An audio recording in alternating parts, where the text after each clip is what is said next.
Good morning, my dear students. Namaste, bachcho. तो बच्चे hope you are fine. तो मक्कले तो पिछले हफ्ते नहीं पिछले क्लास में हम लोगों ने एक पाठ का थोड़ा भाग पढ़ लिया था, है ना, ईफिल टावर। तो आप लोगों को टीचर एक एक्स्ट्रा वीडियो भी फेंक दिया था।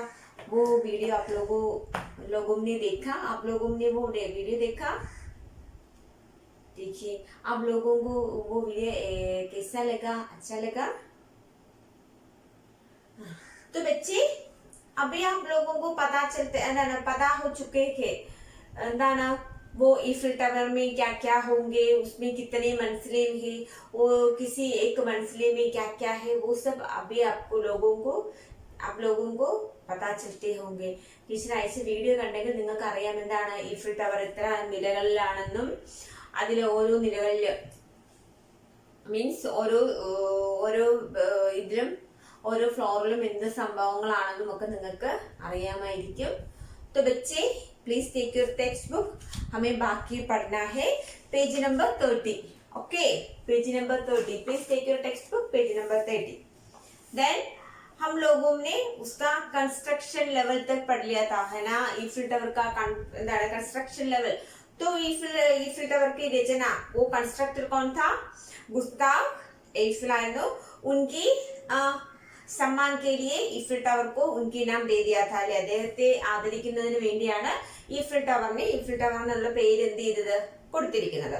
देन अगला पैराग्राफ ध्यान से देखिए बच्चे। इस पाठभाग में कई नए शब्द है, धाराളം ന്യൂ വേർഡ്സ് ഉണ്ട്। सो प्लीज വായിക്കുമ്പോഴും എഴുതുമ്പോഴൊക്കെ ശ്രദ്ധിക്കണം। इसका इतिहास इस प्रकार है कि 1889 ईस्वी में फ्रांसीसी क्रांति के शताब्दी समारोह के वैश्विक मेले का आयोजन किया गया था। इस मेले के प्रवेश द्वार के रूप में सरकार एक टावर बनाना चाहती थी। इस टावर को बनाने के लिए सरकार ने 3 शर्तें लिखी थी। टावर की ऊंचाई कम से कम 300 मीटर होनी चाहिए। टावर का निर्माण लोहे से हो।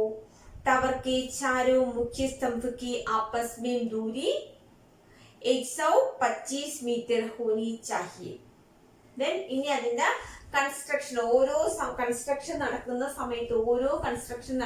സമയത്ത് അതിന് വന്ന മാറ്റങ്ങളാണ് പറയുന്നത്। നോക്ക്, इसका इतिहास का मतलब क्या है इतिहास मीन्स हिस्टरी, ചരിത്രം। ഇതിന്റെ ചരിത്രം എന്താണ്? ഇപ്രകാരമാണ്। എന്താണ്? 1889 ईस्वी में फ्रांसीसी क्रांतिकारी के शताब्दी समारोह में वैश्विक मेले का आयोजन किया था। इനി എന്താണ്? Its history is that in 1889 the World Fair was organized to celebrate the anniversary of the French struggle. നമ്മുടെ ഫ്രഞ്ച് സമരത്തിന്റെ ആ ഒരു ആനിവേഴ്സറി, അവരുടെ എന്താണ് ആ ഒരു റിപ്പബ്ലിക് സമരത്തിന്റെ ആനിവേഴ്സറി ആഘോഷിക്കുന്നതിനായിട്ട് അവർ എന്ത് ചെയ്ത് 1889 തീരുമാനിക്കും. അവരെന്താണ് അവരുടെ അത് ആഘോഷിക്കാനായിട്ട് തീരുമാനിക്കുക, അത് എന്താക്കാനായിട്ട്, ഒരു ഫെയർ ആക്കി മാറ്റാനായിട്ട്, മീൻസ് എന്താണ്, ഒരു വലിയ സെലിബ്രേഷൻ ആക്കാനായിട്ട് അവർ ആഗ്രഹിക്കുന്നു। देन उस लोगों ने क्या किया? देखिए, इस मेले के प्रवेश द्वार के रूप में सरकार एक टावर बनाना चाहती थी। അതുകൊണ്ട് തന്നെ അവരുടെ ഫെയിം ആണത്, മീൻസ് എന്താണ്, അവരുടെ മുഖചിത്രം, മീൻസ് എന്താണ്, അവരുടെ ആ ഒരു സെലിബ്രേഷനെ അത്രത്തോളം ബ്യൂട്ടിഫുൾ ആക്കാൻ വേണ്ടി എന്ത് ചെയ്തു? The government want to build this tower in the style of an entrance gate to the fair. അതായത് അവരെന്ത് ചെയ്യും? നോക്കുമക്കളെ, इस मेले के प्रवेश द्वार के रूप में सरकार एक टावर बनाना चाहती थी। എന്തുകൊണ്ടാണ്? the government wanted to build this tower in the style of an entrance gate to the fair. ഈ മേളയ്ക്ക് ഒരു എൻട്രൻസ്, നമ്മൾ ഒരു മേളയിൽ പോകുമ്പോൾ മേളയ്ക്ക് എന്ത് കാണും മക്കളെ? ഒരു മെയിൻ എൻട്രൻസ് കാണും ഇല്ലേ? ആ മെയിൻ എൻട്രൻസ് എന്താണ്? അതൊരു വലിയ ഗേറ്റ് ആയിരിക്കണമെന്ന് ആര് തീരുമാനിക്കും? ഫ്രാൻസിലെ സർക്കാർ തീരുമാനിച്ചു. Then इस टावर को बनाने के लिए सरकार ने 3 शर्तें रखी थी. ഇനി ഈ ഒരു ടവർ ഉണ്ടാക്കുന്നതിന് വേണ്ടി എന്താണ്? ഉണ്ടാക്കുന്നതിന് വേണ്ടി എന്ത് ചെയ്ത്? The government has put forward 3 proposals for the constructions. അതായത് 3 പ്രൊപ്പോസൽസുകൾ വെച്ചു. പ്രൊപ്പോസൽ മീൻസ് എന്താണ്? നിർദ്ദേശങ്ങൾ, 3 സജഷൻസ് വെച്ചു. ഇത് എന്ത് ചെയ്തു? 3 suggestions for the construction, 3 suggestions വെച്ചു. എന്തൊക്കെയാണ് ആ 3 പ്രൊപ്പോസൽസ് അല്ലെങ്കിൽ സജഷൻസ്? എന്തൊക്കെയായിരുന്നു? ടവർ की ऊंचाई कम से कम 300 मीटर होनी चाहिए. ഇതെന്താണ്? the height of the tower should be at least in 300 meter. എന്താണ്? the ടവറിന്റെ ഹൈറ്റ് എന്ന് പറയുന്നത് 300 മീറ്ററിൽ കുറയരുത്. the height of the tower is എന്താണ്? tower should be at least 300 meter. Okay, then tower का निर्माण लोहे से हो. टावर का निर्माण, the construction of the tower should be in metal. അതായത് ടവറിന്റെ നിർമ്മാണം അല്ലെങ്കിൽ ആ ടവർ എന്തുകൊണ്ടുണ്ടാക്കിയതായിരിക്കണം? ടവർ മെറ്റൽ കൊണ്ടുണ്ടാക്കിയതായിരിക്കണം. എന്തെങ്കിലും ലോഹം, അതായത് ഉരുക്ക് പോലുള്ള ലോഹങ്ങൾ കൊണ്ട് ഉണ്ടാക്കിയിരിക്കണം. The construction of the tower should be in metal. Then last എന്താണ്? टावर के चारों मुख्य स्तंभ की आपस में दूरी 225 मीटर होनी चाहिए. എന്താണ്? The distance between 4 main pillars of the tower should be 125 meters. അതായത് 4 തൂണുകൾ ഈഫൽ ടവറിനെ നിങ്ങൾക്ക് അതിന് ഞാൻ ടീച്ചർ നിങ്ങൾക്ക് അതിലുണ്ട് എന്താണ്? ഈ അങ്ങനെ 4 തൂണുകളായിട്ടാണ് ഇരിക്കുന്നത്. ഈ 4 പില്ലേഴ്സ് തമ്മിലുള്ള അകലം സെയിം ആയിരിക്കണം. ഈ 4 പില്ലേഴ്സ് തമ്മിലുള്ള അകലം എന്താണ്? 125 മീറ്റർ ഉണ്ടായിരിക്കണം. നമുക്കൊരു ടവറിന്റെ പൊസിഷൻ, ടവർ അറിയാലോ മക്കളെ, ബാക്കിലും ഫ്രണ്ടിലും ഇതുപോലെ ആയിരിക്കും ഇരിക്കുന്നത്.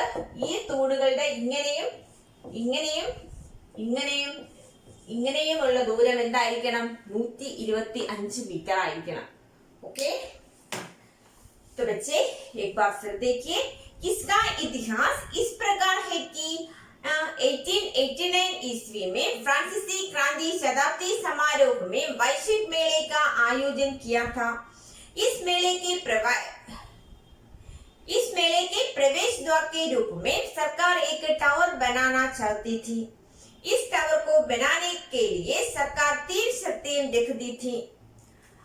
टावर की ऊंचाई कम से कम 300 मीटर होनी चाहिए. टावर का निर्माण लोहे से हो. टावर के चारों मुख्य स्तंभ की आपस में दूरी 125 मीटर होनी चाहिए. ഓക്കെ, അപ്പൊ എന്താണ് പറയുന്നത്? എന്താണ്? its history is that എന്താണ്? 1889 the World Fair was organized to celebrate the anniversary of the French struggle. Then the government wanted to build this tower in the style of an entrance gate to the fair. The government has put forward 3 suggestions or 3 proposals for the construction. The first suggestion is the height of the tower should be at least in 300 meter. The second suggestion is the construction of the tower should be in metal. And last suggestion is the distance between 4 main pillars of the tower should be to 125 meters. Okay, तो बच्चे आप लोगों को ये paragraph समझ में आया? अगर आप लोगों को फिर देखिए टीचर एक बार फिर മലയാളം में बताएंगे. നോക്കൂ, ഇതിന്റെ ചരിത്രം ഇപ്രകാരമായിരുന്നു. 1889 അവരെന്താണ്? ഫ്രഞ്ച് അല്ലെങ്കിൽ ഫ്രാൻസിലെ എന്താണ് സമരം, അതിന്റെ ആ ഒരു സമരത്തിന്റെ ശതാബ്ദി അതിനെന്താണ് സെലിബ്രേറ്റ് ചെയ്യാൻ ആഗ്രഹിക്കുകയും ആ സെലിബ്രേറ്റ് ചെയ്യുന്നതിന് വേണ്ടി അവർ ഫെയർ സംഘടിപ്പിക്കുകയും ചെയ്തു, ഒരു മേള സംഘടിപ്പിക്കുകയും ചെയ്തു. ആ മേളയ്ക്ക് കൂടുതൽ മനോഹാരിതമാക്കാൻ വേണ്ടി സർക്കാർ ആ മേളയുടെ മുന്നിൽ എന്ത് ചെയ്യാനായിട്ട് തീരുമാനിച്ചു? ഒരു ടവർ അല്ലെങ്കിൽ ഒരു ടവർ ഗേറ്റ് നിർമ്മിക്കാനായിട്ട് തീരുമാനിച്ചു. ആ ടവർ ഗേറ്റിന് 3 സജഷൻസ് ആണ് സർക്കാർ കൊടുത്തിരുന്നത്. ഒന്ന് എന്തായിരുന്നു? ടവറിന്റെ ഉയരം എന്ന് പറയുന്നത് 300 മീറ്റർ ആയിരിക്കണം. രണ്ടാമത്തത് ടവർ പൂർണ്ണമായും മെറ്റൽ കൊണ്ടുണ്ടായിരിക്കണം. മൂന്നാമത്തത് എന്താണ് മക്കളെ? അതിന്റെ പില്ലേഴ്സ് തമ്മിലുള്ള ദൂരം മീൻസ് അകലം, ആ ഒരു ഡിസ്റ്റൻസ് എന്തായിരിക്കണം? 125 मीटर आയിരിക്കണം. तो बच्चे आप लोगों को सरकार ने जो शर्तें देखी थी उसको गुस्ताव ईफिल ने अपनी परियोजना बनाकर पूरा किया. मॉरिस कोचलिन और एमिल न्यूगियर इसके संरचनात्मक इंजीनियर थे. स्टीफन सोवेस्ट्रे इसके वास्तुकार थे. 300 मजदूरों ने 2 साल 2 महीने 5 दिनों में इस टावर का निर्माण कार्य पूरा किया, जिसका उद्घाटन 31 मार्च 1889 में हुआ और 6 मई को एक टावर लोगों को देखने के लिए खोला गया. അപ്പൊ ഒന്നും കൂടി ആ പാരഗ്രാഫ് ഒന്നും കൂടി വായിക്കാനായിട്ട് ശ്രദ്ധിക്കുക. പാരഗ്രാഫിൽ ഒരുപാട് ബ്ലൂ ബോർഡുകളുണ്ട് മക്കളെ, വായിച്ചാൽ നിങ്ങൾക്ക് മനസ്സിലാക്കില്ല. അപ്പൊ എന്താണ്? സർക്കാരിനെ जो शर्तें देखी थी उसको गुस्ताव ईफिल ने अपनी परियोजना बनाकर पूरा किया. मॉरिस कोचलिन और एमिल न्यूगियर इसके संरचनात्मक इंजीनियर थे. स्टीफन सोवेस्ट्रे इसके वास्तुकार थे.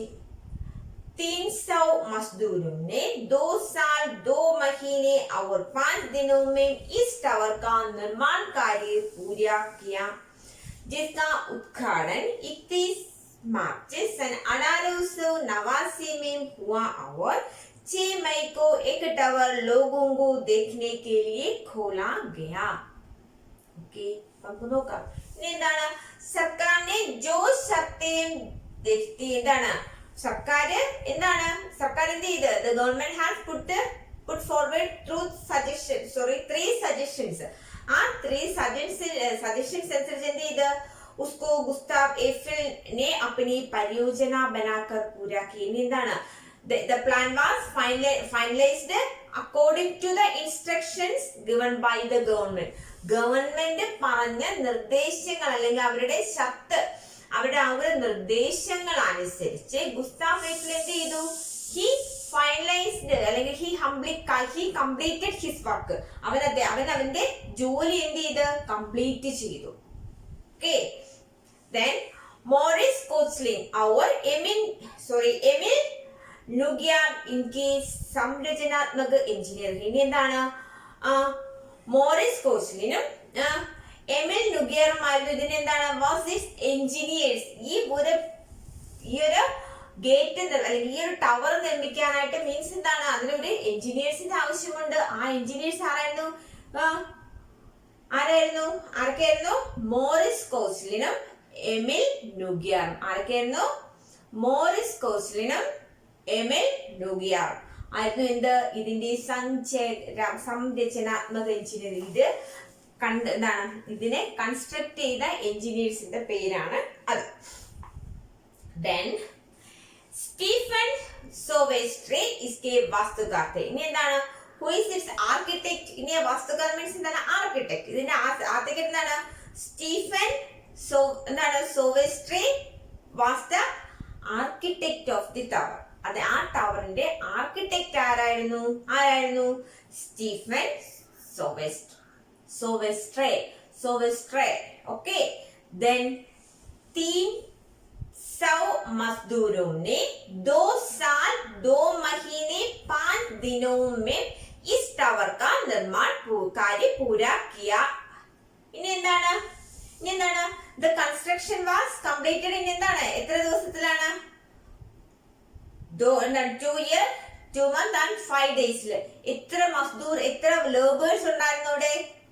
There are 300 laborers. 300 laborers completed the tower in 2 year 2 month and 5 days.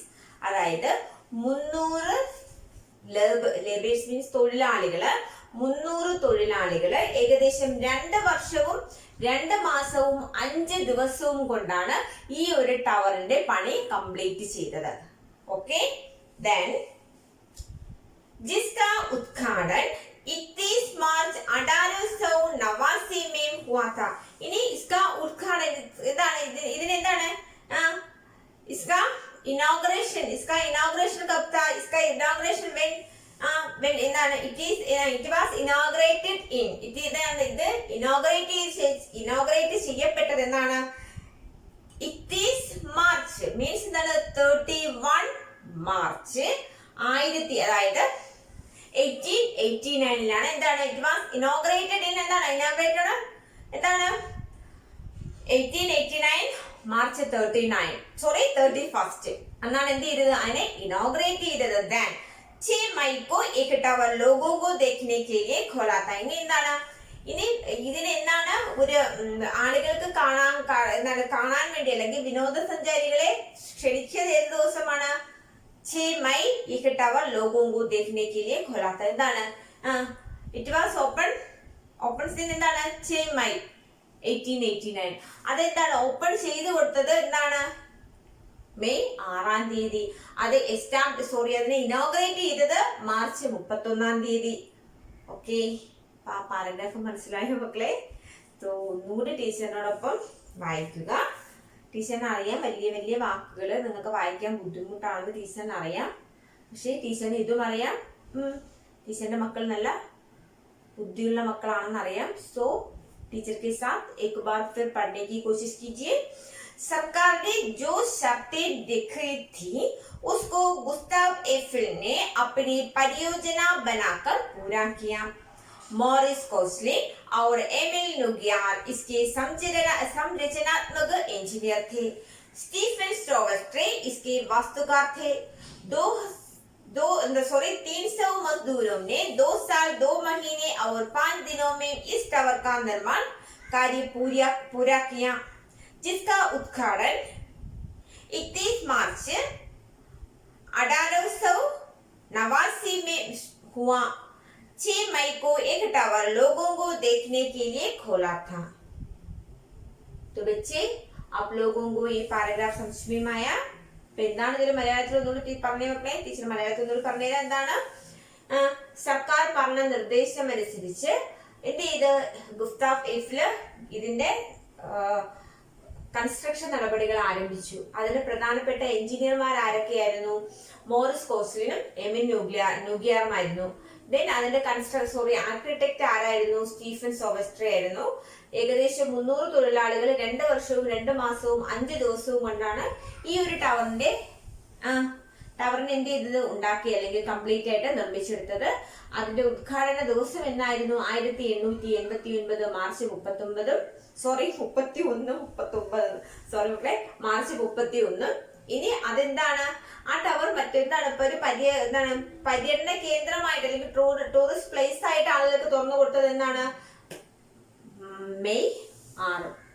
तो बच्चे आप लोगों को ये पैराग्राफ समझ में आया? तो इसे 3 बार पढ़िए, अच्छे से पढ़िए. अपने माता पिता का आज्ञा कीजिए. അച്ഛനും അമ്മയും പറയുന്നത് കേൾക്കുക. മൊബൈൽ ഫോൺ का उपयोग ज्यादा कम कीजिए. മൊബൈൽ ഫോൺ ഉപയോഗിക്കുന്നത് കുറച്ച് കുറയ്ക്കുക. तो अधिक से अधिक पढ़ने में व्यतीत करो. കൂടുതൽ പഠിക്കാനായിട്ട് ശ്രമിക്കുക. പഠിക്കാൻ മീൻസ് വായിക്കാനായിട്ട് ശ്രമിക്കുക. तो stay safe, stay home. धन्यवाद.